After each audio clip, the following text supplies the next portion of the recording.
இப்ப தாவேக அரசு சொன்னபடி பல்வேறு திட்டங்களை கொண்டு வரணும்னா அதுக்கு ரெண்டே வழிதான் உண்டு. ஒண்ணு கடன் வாங்கி செலவழிக்கணும், இல்லாட்டி மத்திய அரசு கை நீட்டி செலவழிக்கணும். அதனால விஜய் கொஞ்சம் அடக்கி வாசிக்கிறார். மேலும் விஜய் தொடர்பான ஒரு சிபிஐ வழக்கும் இருக்கு. இந்திய தலைமை தேர்தல் ஆணையர் ஞானேஷ்குமார் எங்கள் நிர்வாகிகளிடம் புகைப்பட வாக்காளர் அடையாள அட்டை இல்லாமல் அமெரிக்காவில் எப்படி தேர்தல் நடத்துகிறீர்கள் என்று கேட்டார். இந்திய பாணியில் அமெரிக்காவிலும் தேர்தல் நடத்த சேவ் அமெரிக்கா ஆக்ட் எனும் மசோதா கொண்டு வரப்பட்டு தற்போது நிலுவையில் உள்ளது. Jammu Kashmir important part of India அப்படின்னு அவர் சொல்லியிருக்கார். இந்தியாவின் பகுதியில் எப்படி அமெரிக்க தூதர் அங்கீகரித்தார், ஃபேக்சுவலி இன்கரெக்ட் அப்படின்னு சொல்லி தங்களுடைய கடுமையான கண்டனத்தை பாகிஸ்தான் பதிவு செய்திருக்கிறார். அமெரிக்கால ஏதோ ஒரு அசைவு தெரிகிறது. டுவர்ட்ஸ் இந்தியா அவங்க நகர்ந்து வர்ற மாதிரி தெரியுது. இந்தியாவுடைய முதல் முஸ்லிம் உள்துறை அமைச்சர் அவர்தான். அவர் இருந்த போதுதான் இஸ்லாமிய பயங்கரவாதிகள் வெறியாட்டம் ஆடினார். சொந்த மண்ணில் இருந்து காஷ்மீரி இந்துக்கள் கொத்து கொத்தாக வெளியேற்றப்பட்டார். கோலஹலாஸ் டிவி யூடியூப் சேனல், இது வாய்மையின் எக்காலம். வணக்கம் நண்பர்களே. மத்திய உள்துறை அமைச்சகம் சார்பில் மத்திய உள்துறை அமைச்சர் அமித்ஷா தலைமையில் 31வது தென் மாநில முதல்வர்கள் மாநாடு சென்னை மாமல்லபுரத்தை அடுத்துள்ள கோவளத்தில் ஒரு நட்சத்திர ஹோட்டலில் இன்று தொடங்கியது. இந்த மாநாட்டில் பங்கேற்பதற்காக மத்திய உள்துறை அமைச்சர் அமித்ஷா டெல்லியிலிருந்து நேற்று மாலை தனி விமானத்தில் புறப்பட்டு இரவு 9 மணிக்கு சென்னை வந்தடைந்தார். இன்று காலை 10:30 மணி முதல் மதியம் 1:30 மணி வரை நட்சத்திர ஹோட்டலில் தென் மாநில முதல்வர்கள் மாநாடு மற்றும் தென்மண்டல குழு கூட்டம் நடைபெறுகிறது. அதில் தென்மண்டல குழுவின் தலைவராக அமித்ஷாவும் சுழற்சி முறையில் துணைத் தலைவராக தமிழக முதல்வர் விஜயும் உள்ளனர். இந்த மாநாட்டில் மாநிலங்களுக்கு இடையே ஒத்துழைப்பு, பாதுகாப்பு, பொருளாதார வளர்ச்சி, தொழில் முதலீடுகள், நீர் பங்கீடு, கல்வி, சுகாதாரம், பெண்கள், குழந்தைகளுக்கு எதிரான பாலியல் வன்கொடுமை வழக்குகளை விரைவாக விசாரிக்க சிறப்பு விரைவு நீதிமன்றங்களை அமைப்பது ஆகியன குறித்து விவாதிக்கப்படுகிறது. நாட்டின் முன்னேற்றத்தை கருத்தில் கொண்டு பிரதமர் மோடியின் கூட்டுறவு கூட்டாட்சி தத்துவத்தில், அதாவது கோஆபரேட்டிவ் பெடரலிசம் என்பதன் அடிப்படையில் பாரத குழு என்கிற தொலைநோக்கு பார்வையுடன் அமைக்கப்பட்டிருக்கும் மண்டல குழு குறிப்பிடத்தக்க பங்களிப்பை தந்து வருகிறது.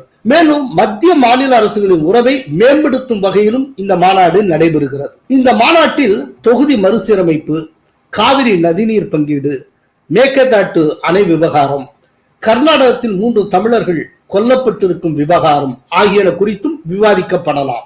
புதுச்சேரிக்கு முழு மாநில அந்தஸ்து கோரவும் வாய்ப்பு இருக்கிறது. இந்த மாநாட்டில் ஆந்திர முதல்வர் சந்திரபாபு நாயுடு, தெலுங்கானா துணை முதல்வர் மல்லுப்பட்டி விக்ரமர்கா, கர்நாடக முதல்வர் DK சிவகுமார், கேரள முதல்வர் சதீஷன், புதுச்சேரி மாநில கவர்னர் கைலாஷ்நாதன், அந்தமான் நிக்கோபார் தீவுகள் துணைநிலை கவர்னர் மற்றும் லட்சத்தீவு அதிகாரிகள் மற்றும் அந்தந்த மாநில உயர் அதிகாரிகள் பங்கேற்க உள்ளனர். ஆக்சுவலா இப்படிப்பட்ட ஒரு கூட்டம், ஒரு மண்டல அளவுல முதல்வர்கள் உள்ளடங்கின ஒரு கூட்டம் ஒரு டயத்துல தொடர்ந்து நடந்துட்டு இருந்தது. அதனுடைய 31வது கூட்டம் தான் இன்றைக்கு நடந்து கொண்டு இருக்கிறது. இப்படி தொடர்ந்து நடந்து வந்தது 2022க்கு அப்புறம் சரியா நடக்கல, திரும்ப இப்போ ரிவைவ் ஆயிருக்கு. இந்த விதமான கூட்டம் ஏன் தேவைப்படுகிறது அப்படின்னா, மாநிலங்களுக்கு இடையில் நல்லிணக்கம், ஒத்துழைப்பு, இதை சாத்தியப்படுத்தணும். ஏன்னா ஒவ்வொரு மாநிலத்துக்கு இடையில கான்ஃபிளிக்ட் ஆஃப் இன்ட்ரெஸ்ட், இதை சாத்தியப்படுத்துவதற்காக ரொம்ப தேவைப்படுகிறது. அதோடு மட்டுமல்ல, இங்க 2 விதமான அம்பிஷன் இருக்கு. ஒண்ணு, மாநிலங்களுக்கு இடையிலான உறவை பேணுவது, இது ஒரு பக்கம். இன்னொன்னு, மாநிலங்களுக்கும் மத்திய அரசுக்கும் இடையிலான உறவை பேணுவது, அதற்கும் இந்த விதமான கூட்டம் தேவைப்படுகிறது. ஏன்னா இதை கன்வீன் பண்றதே மத்திய அரசுடைய உள்துறை தான். உள்துறை கன்வீன் பண்ண மீட்டிங்ல இவங்க எல்லாரும் பங்கேற்கிறாங்க. இப்ப இன்னைக்கு ஒரு நாள் பேசுறதுனால எல்லா பிரச்சனையும் தீர்ந்து விடாது. பல பிரச்சனைகளுடைய தொடர்ந்து புள்ளிகள் இன்றைக்கு ஸ்டார்ட் ஆகும். நிக்க எல்லாம் தீர்வு கண்டு விட முடியாது. ஆனால் ஒரு நட்பு ஏற்படும், ஒரு தோழமை மற்றும் நட்பு சார்ந்த சூழல் உருவாவதற்கு இது போன்ற கூட்டங்கள் நமக்கு தேவைப்படுகின்றன. இன்னொன்று, மோடியினுடைய பொலிட்டிக்கல் பிலாசபியே என்ன அப்படின்னா, கோஆபரேட்டிவ் பெடரலிசம், கூட்டுறவு கூட்டாட்சி தத்துவம், இதுதான். அப்படிங்கிறப்போ இந்த கோஆபரேட்டிவ் பெடரலிசத்தை முன்னெடுத்துட்டு போனோம்னா மாநிலங்களுக்கும் இடையில ஒரு நல்லுறவும் நல்ல எண்ணமும் இருக்க வேண்டும். 2 மாநிலங்களும் ஒரு விரோத மனப்பான்மையுடைய டேபிள்ல உட்கார்ந்தால் எப்படி இருக்கும்? அப்போ அந்த விரோத மனப்பான்மை குறையணும்னா 2 பேரும் பக்கத்துல இருந்து அமர்ந்து ஒருத்தருக்கு ஒருத்தர் பேசணும். அதுல அந்த பிரச்சனைக்குரிய பகுதிகளை கொஞ்சம் கொஞ்சமாக தீர்ப்பதற்கு என்னென்ன செய்யலாம் அப்படிங்கிறத மனசு விட்டு பேசணும். இன்னொன்று, இந்த விதமான ஒரு கூட்டம் நடக்கிறப்பதான் அபிஷியலா பேசுறதை தாண்டி தனிப்பட்ட முறையிலையும் சம்பந்தப்பட்ட மாநில முதல்வர்கள் தங்களுக்குள்ள எப்படி சால்வ் பண்ணலாங்கிறத பத்தி எல்லாம் பேசிப்பாங்க. ஒரு நல்ல நட்பு உருவாகும். அது ரொம்ப ரொம்ப முக்கியம். இந்தியா மாதிரியான கண்ட்ரில, ஏன்னா ஏகப்பட்ட ஸ்டேட்ஸ் இருக்கக்கூடிய இந்தியா மாதிரியான தேசத்துல இது போன்ற மீட்டிங் ரொம்ப தேவைப்படுகிறது. இப்போ இந்தியா முழுக்க இது போல 5 மண்டலங்கள் இருக்கின்றன. அதுல தென் மண்டலமும் ஒண்ணு. இதே போல நார்த் ஈஸ்டுக்குன்னு தனியா இருக்கு, நார்த்துக்கு தனியா இருக்கு, இந்த மாதிரிலாம் இருக்கு. ஸோ இது எதுக்காக அப்படின்னா, மாநிலங்கள் ஒன்றுக்கொன்று நெருங்கி வர செய்வது, மாநிலங்களுக்கும் மத்திய அரசுக்கும் இடையிலான இடைவெளியை குறைப்பது, இதன் மூலம் கூட்டுறவு கூட்டாட்சி தத்துவத்தை மேலும் வலுப்படுத்துவது. இது ஒரு நல்ல ஐடியா. பட் இம்மிடியட்டா பெருசா எந்த ஒரு பிரச்சனையும் சால்வ் பண்ணிடாது. அதையும் சொல்லிடணும். இதை பற்றி ரொம்ப தேவையில்லாத ஒரு ரொம்ப கற்பனையா புரிஞ்சுக்க வேண்டிய அவசியம் இல்லை. அதே போல இதுல பொலிட்டிக்கலா எந்த இஷ்யூவும் டிஸ்கஸ் பண்றதுக்கும் வாய்ப்பு இல்லை. மாநிலங்களுக்கு இடையிலான இஷ்யூஸ் மட்டும்தான் பேசப்படும். அதனால இதுக்கு பெரிய ஒரு பொலிட்டிக்கல் வெயிட்டேஜ் எல்லாம் ஒன்றும் இருக்காது. என்றாலும் ஒரு நல்ல டைரக்ஷன்ல எடுக்கப்பட்டு இருக்கிற ஒரு நல்ல முயற்சி. இதுல அரசியல் முக்கியத்துவம்னு தனியா எதுவும் இல்லைனாலும் ஒரு பொலிட்டிக்கல் என்மிட்டி இருக்குல்ல, அது பெருமளவு குறைந்து இருக்கிறது. ஒரு உதாரணத்துக்கு பாத்தீங்கன்னா, தாவேகாவுக்கும் மத்திய அரசுக்கு இடையில பெரிய மோதல் போக்கு இல்லை. கேரளத்துல காங்கிரஸ் கவர்மெண்ட் தான் சதீசன் தான். ஆனா சதீசனுக்கும் மோடி அரசுக்கு இடையில முருகல் நிலை எதுவுமே கிடையாது. ஆந்திரத்துல இருக்கக்கூடிய அரசு அது என்டிஏ அரசு தான், கேட்க வேண்டாம், ரொம்ப நெருக்கமானது. தெலுங்கானால இருக்கிற ரேவந்த் ரெட்டி அரசுக்கும் மோடிக்கு இடையில ஒரு சரியான இணக்கம் இருக்கிறது. அதே போல கர்நாடகத்தில் இருக்க DK சிவகுமாரும் மோடியும் தனிப்பட்ட முறையில நண்பர்கள். அந்த 2 அரசுக்கு இடையில, அரசுக்கும் இடையில பெரிய பிரச்சனைன்னு எதுவும் இல்லை. இன்னைக்கு இருக்கிற சூழ்நிலையில சவுத்துல இருக்கக்கூடிய எல்லா மாநில முதல்வர்களும் எல்லா மாநில அரசுகளும் மத்தியில இருக்கக்கூடிய மோடி அரசோட ஒரு தோழமையோட இருக்கக்கூடிய அரசுகளாகத்தான் இருக்கின்றன. அது ரொம்ப ஒரு வியப்புக்குரிய விஷயம். இப்ப இதுக்கு முன்னால டிஎம்கே கவர்மெண்ட் இருந்தப்போ எல்லாத்துக்கும் மோடியை சாடிக்கிட்டே இருப்பாங்க. எதுக்கு எடுத்தாலும் மோடி. ஏதாவது ஒரு ஊர்ல கடுகு ஏன் விளையலைன்னா அதுக்கு மோடி காரணம்னு இங்க இருக்க ஸ்டாலின் பதில் சொல்லிட்டு இருப்பாரு. அந்த அளவுக்கு மோடி எதிர்ப்புங்கிறத எடுங்க, எதை பேசுங்க, எல்லாம் மோடி எதிர்ப்புல கொண்டு போய் முடியும். அப்படி ஒரு தீவிரமான மோடி எதிர்ப்பு நிலைப்பாட்டை அவர்கள் எடுத்திருந்தார்கள். இப்ப அந்த விதமான ஒரு தீவிர எதிர்ப்பு நிலைப்பாட்டை யாருமே கடைபிடிக்கல. இப்ப தாவேகா கடைபிடிக்காததுக்கு சில காரணங்கள் இருக்கலாம். ஏன்னா ஒரு 10 லட்சம் கோடிக்கு கடனை வச்சுட்டு போயிருக்கு டிஎம்கே அரசு. புதிய வருவாய்னு எதுவும் இல்லை. புதிய வருவாய்க்கான ரிசோர்சஸ் ஒண்ணுமே கிடையாது. இந்த கவர்மெண்ட் வந்த ஒரு 3 மாசத்துக்குள்ள 20,000 கோடி கடன் வாங்கிட்டாங்கன்னு சொல்றாங்க. அப்படிங்கிறப்போ இப்ப தாவேகா அரசு சொன்னபடி பல்வேறு திட்டங்களை கொண்டு வரணும்னா அதுக்கு 2 வழிதான் உண்டு. ஒண்ணு கடன் வாங்கி செலவழிக்கணும், இல்லாட்டி மத்திய அரசுகிட்ட கை நீட்டி செலவழிக்கணும். இதை தவிர்த்து வேற வழி இல்லை. அப்படிங்கிறப்ப நீங்க மத்திய அரசோட மோதிக்கிட்டு இருந்தீங்கன்னா அது விவேகமற்ற மோதல், வேலைக்காகாது. அதனால விஜய் கொஞ்சம் அடக்கி வாசிக்கிறார். மேலும் விஜய் தொடர்பான ஒரு சிபிஐ வழக்கும் இருக்கு, அதையும் மறந்துடக்கூடாது. அதனால மொத்தத்துல ஆல்ரெடி ஒரு இணக்கமான போக்கு இருக்கு. அதுக்கு மத்தியில இப்போ இந்த விதமான மாநாடு நடத்தப்படுவது அப்படிங்கிறது மேலும் இணக்கத்தை சாத்தியப்படுத்தும். இந்திய தேர்தல் முறையை வெகுவாக புகழ்ந்து தள்ளி இருக்கிறாரே அமெரிக்க அதிபர் ட்ரம்ப். இந்தியாவில் நடைபெறும் தேர்தல் முறைக்கு அமெரிக்க அதிபர் டொனால்ட் ட்ரம்ப் பாராட்டு தெரிவித்திருக்கிறார். இந்திய தலைமை தேர்தல் ஆணையர் ஞானேஷ்குமார் பெயரை குறிப்பிட்டு பாராட்டு தெரிவித்திருக்கிறார். இது தொடர்பாக தன்னுடைய ட்ரூத் சோஷியல் பக்கத்தில் வெளியிட்டிருக்கக்கூடிய பதிவில் ட்ரம்ப் என்ன கூறியிருந்தார் என்பதை பார்ப்போம். இந்த மாதத்தின் தொடக்கத்தில் இந்திய தலைமை தேர்தல் ஆணையர் ஞானேஷ்குமார் எங்கள் நிர்வாகிகளிடம் புகைப்பட வாக்காளர் அடையாள அட்டை இல்லாமல் அமெரிக்காவில் எப்படி தேர்தல் நடத்துகிறீர்கள் என்று கேட்டார். இந்தியாவில் கடந்த பொது தேர்தலில் 64.6 கோடி வாக்காளர்கள் வாக்களித்துள்ளனர். 1% குறைவானவர்களே தபால் மூலம் வாக்குகளை செலுத்தி இருந்தனர். ஒவ்வொரு இந்திய வாக்காளரும் புகைப்பட அடையாள அட்டை வைத்திருந்தனர் என்று இந்திய தேர்தல் நடைமுறையை பாராட்டியிருக்கிறார் அதிபர் ட்ரம்ப். இந்திய பாணியில் அமெரிக்காவிலும் தேர்தல் நடத்த சேவ் அமெரிக்கா ஆக்ட் எனும் மசோதா கொண்டு வரப்பட்டு தற்போது நிலுவையில் உள்ளது. சேவ் அமெரிக்கா ஆக்ட் மசோதாவில் 4 முக்கிய அம்சங்கள் உள்ளன. அவை என்னென்ன என்பதை பார்ப்போம். 1.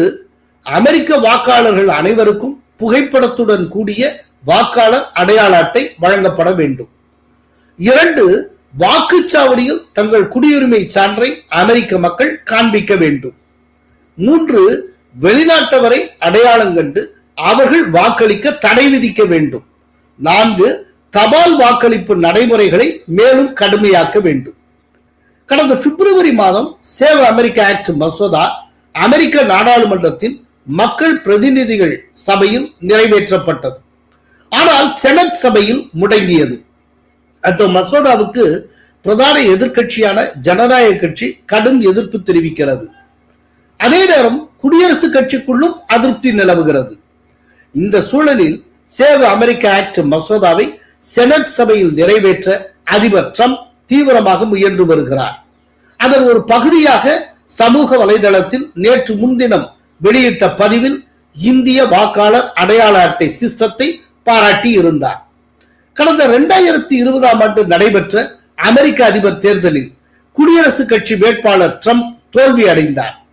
அந்த தேர்தலில் பல்வேறு முறைகேடுகள் நடைபெற்றதாக அவர் குற்றம் சாட்டினார்.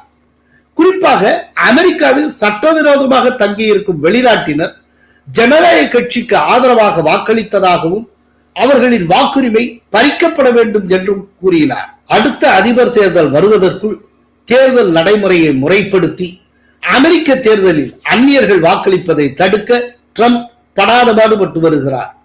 அதற்காக சேவ் அமெரிக்கா சட்ட மசோதாவை செனட் அவையில் நிறைவேற்ற முனைப்பு காட்டி வருகிறார். And finally, we will pass the Save America Act to defend our sacred American elections. Because all voters must have photo ID and all voters must provide proof of citizenship. அமெரிக்காவை காப்பாற்றும் அந்த சட்ட மசோதாவுக்கு இந்தியா முன்மாதிரியாக திகழ்கிறது என்பது குறிப்பிடத்தக்கது. ஜம்மு காஷ்மீருக்கு திடீரென சென்றிருக்கிறாரே இந்தியாவுக்கான அமெரிக்க தூதர் செர்ஜியோ கோர். எஸ், இந்தியாவுக்கான அமெரிக்க தூதர் செர்ஜியோ கோர் ஸ்ரீநகர் சென்றிருக்கிறார்.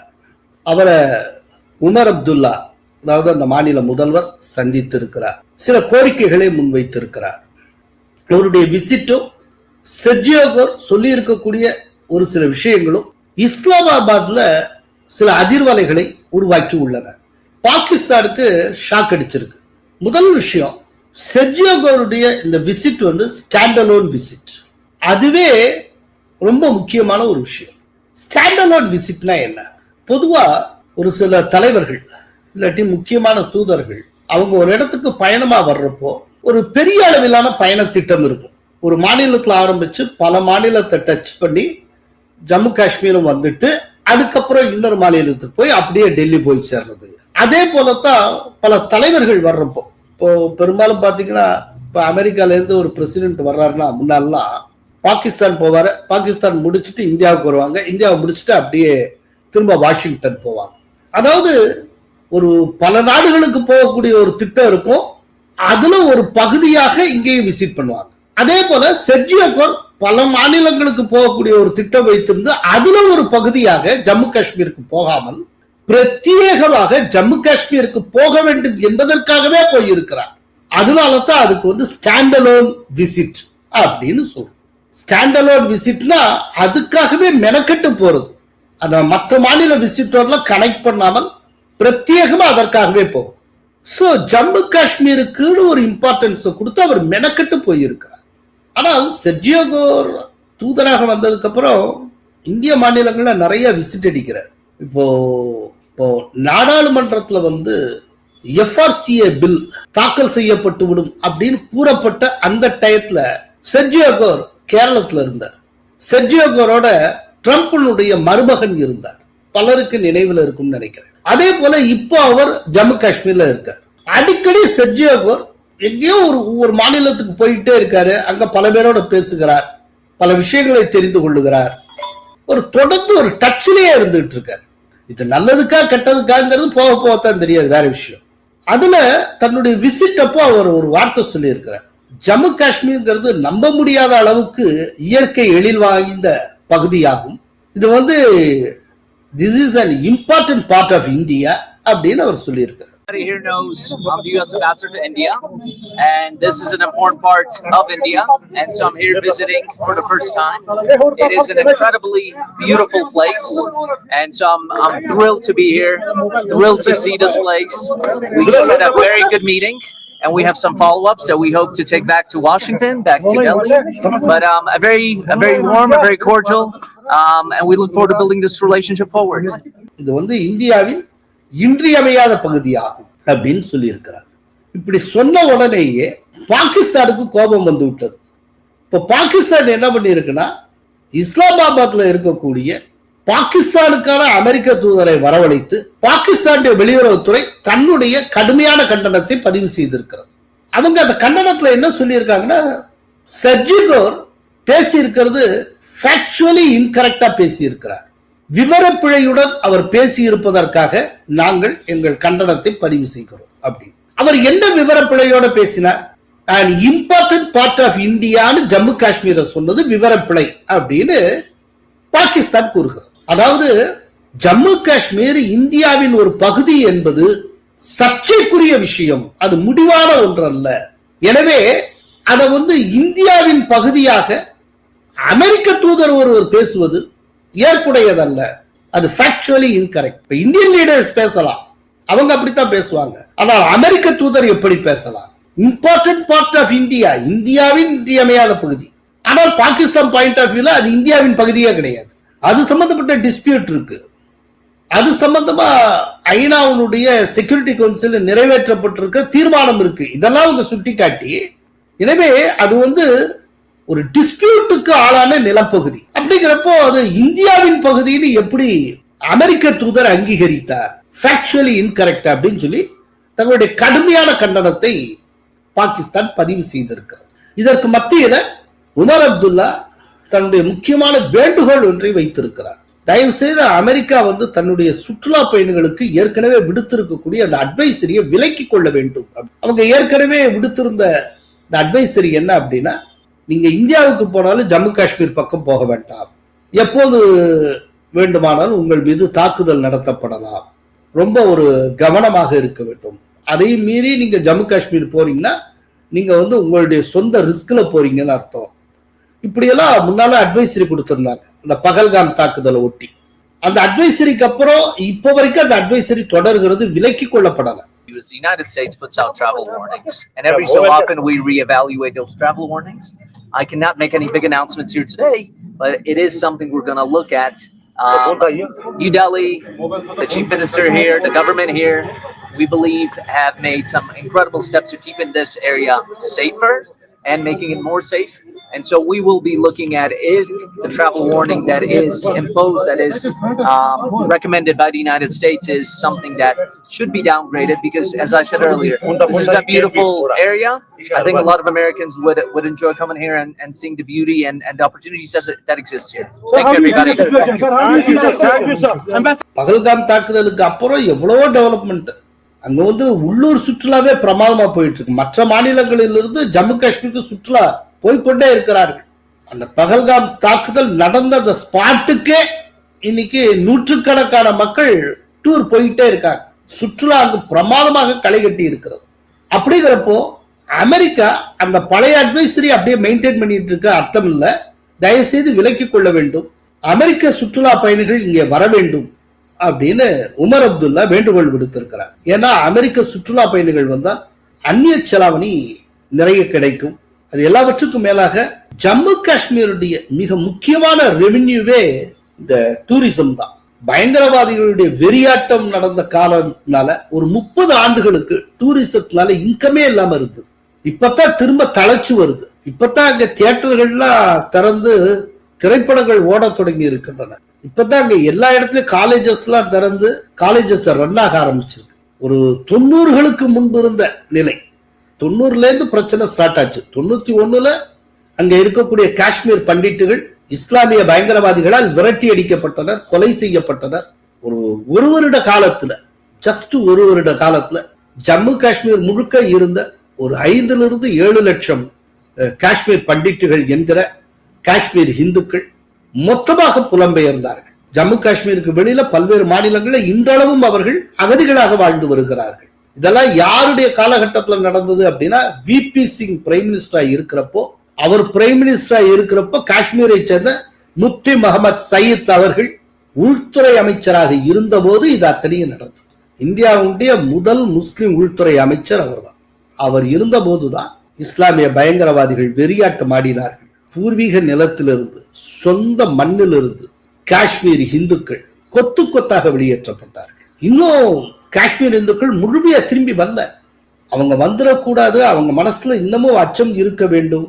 அப்படி வந்தால் அவர்களுக்கு ஆபத்து என்பதை உணர்த்த வேண்டும் என்பதற்காக அவ்வப்போது சிறிய அளவிலான தாக்குதலை பயங்கரவாதிகள் மேற்கொண்டு வருகிறார்கள். காஷ்மீர்ல எவனாவது பொட்டி கடை வச்சிருப்பான், இல்லாட்டி யூபியை சேர்ந்தவன், இல்லாட்டி பீகாரை சேர்ந்தவன் இந்த மசாலா பூரி விற்பான், பானிபூரி விற்பான், அவனை திடீர்னு போட்டு தள்ளிட்டு போயிடுறது.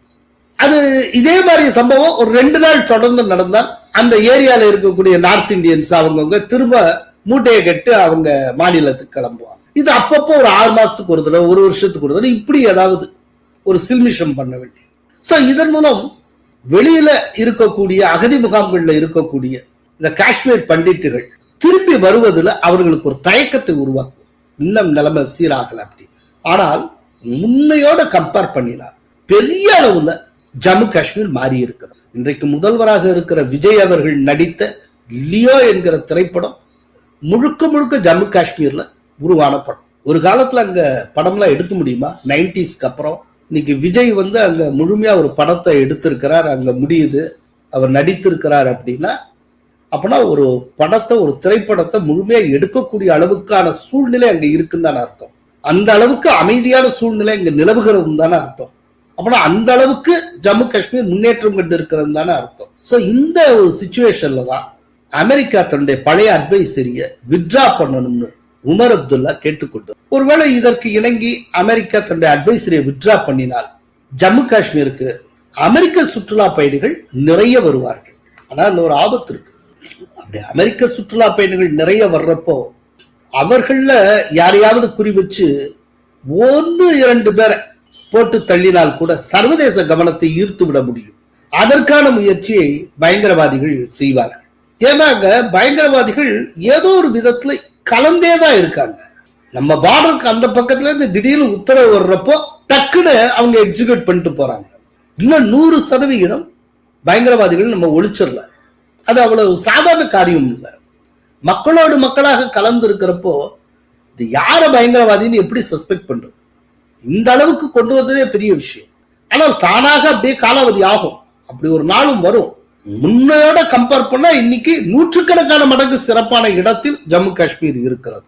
சோ இப்ப திரும்பவும் செர்ஜி கோர் பேசினதுக்கு வந்துருவோம். சோ செர்ஜியோ கோர் ரொம்ப முக்கியமா ஒரு விஷயத்தை சொல்லிவிட்டு சென்றிருக்கிறார். அது என்ன அப்படின்னா, ஜம்மு காஷ்மீர் இந்தியாவின் பகுதி. பட் இந்தியாவின் பகுதி ஜம்மு காஷ்மீர் அப்படிங்கிறதுக்கு நமக்கு அமெரிக்காவுடைய சான்றிதழ்லாம் ஒன்றும் தேவையில்லை. அவங்க சொல்லலைனால அது நம்முடைய பகுதி தான்.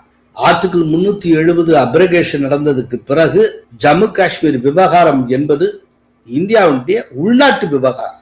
இனி ஜம்மு காஷ்மீர் தொடர்பாக பாகிஸ்தானுடன் ஒரு நாள் நம்ம பேச்சுவார்த்தை நடத்த மாட்டோம். இந்த பைலேட்டரல் டாக்குங்கிறதுல முடிஞ்சு போயாச்சு.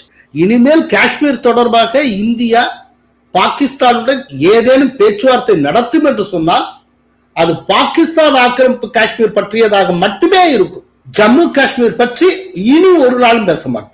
செர்ஜியோ கோருடைய வருகையில இன்னொரு முக்கியத்துவம் இருக்கு. என்னன்னா 370 அப்ரகேஷனுக்கு அப்புறம் ஜம்மு காஷ்மீருக்கு வந்திருக்கக்கூடிய யுஎஸ் அம்பாசிடர் அவர். அது ஒரு முக்கியமான தகவல். இப்பதான் சோசியல் மீடியால ட்ரம்ப் இந்தியாவுடைய தேர்தல் முறையை வெகுவாக புகழ்ந்து தள்ளி இருக்கிறார். அதை ஒட்டின சூழ்நிலையில Sergio Gor important part of இந்தியான்னு ஜம்மு காஷ்மீரை சொல்லி பாகிஸ்தான கடுப்பேற்றி இருக்கிறார். அப்படின்னா அமெரிக்கால ஏதோ ஒரு அசைவு தெரிகிறது. டுவர்ட்ஸ் இந்தியா அவங்க நகர்ந்து வர்ற மாதிரி தெரியுது. பார்க்கலாம். நன்றி, வணக்கம். கோலஹலாஸ் டிவி யூடியூப் சேனல், இது வாய்மையின் எக்காலம்.